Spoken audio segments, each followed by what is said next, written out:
Okay, let's have a little look, Phil. Well, I mean, I've actually looked through already, but mate, actually got a little bit of a Victor Hovland going on here. Um, Now, I like what you were trying to show me in the other videos. Now I understand more what you're trying to say. So, it looks like your base knowledge is quite good, actually. So, we'll talk about it a little bit, but it looks like from here, fairly short club, and this will get worse with the long clubs. Okay, obviously a bit of sort of excess rotation quite early on in the shoulders and the club face. So it looks in the sort of demo video like you're trying to keep the face a bit shut and be a little more upright on the backswing, which is good. Yeah, definitely right idea. And then obviously trying to attack the ball a little bit more from the inside on those other demo videos, which you're not doing in these ones. But you can't, I mean, it's good to practice it, but you can't fake it, right? So basically what's happening, right? So a little bit of early excess rotation. Okay, we got our feet sort of set on our heels to start off with, which doesn't help that much. But it's got a lot to do with this right leg. Okay, so obviously we get a little bit behind us there or deep there, but then this right leg really locks out. Okay, and that affects your center of balance. So then, as you change direction, okay, the shoulder plane changes because the balance has changed. So now we've locked this thing out. We've got a little bit deep here. And then as you shift weight, this actually changes the shoulder plane. Okay, so you can see that shoulder get a little bit higher, right shoulder get higher. And that's what causes the little bump, that little loop.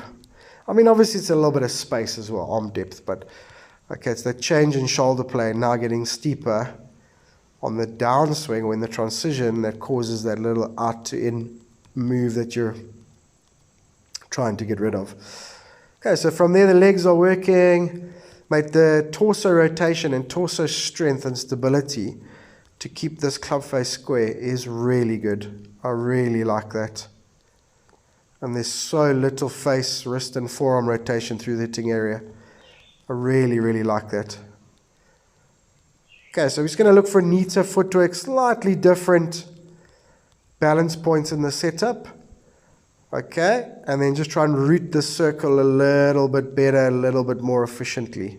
Okay, I also feel like in the demo ones, you just kind of set the club a little bit better as well.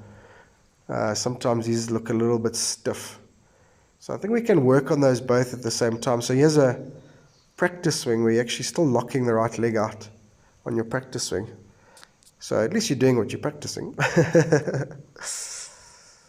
Okay, and then good posture through the hitting area. And then in the swing itself. Let's go back just a hair there, Victor.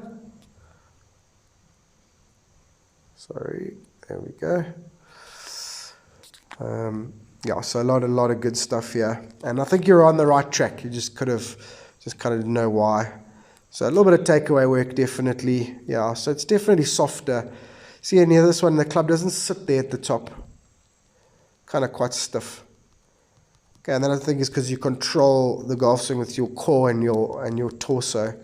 That's why things are a little bit stiff. Maybe a bit of big strong forearms as well. Okay, so we just want to add in a little bit of hip and balance work, really.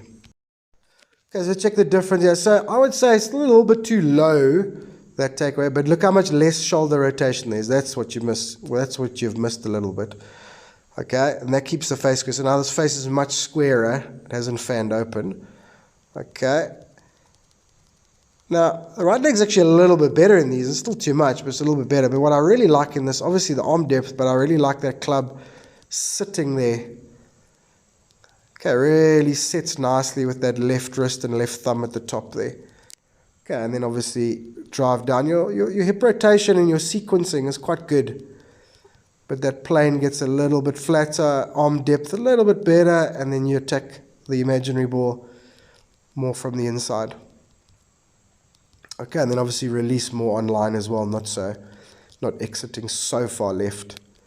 Okay, so that's definitely the right idea. that you're trying to do in this swing.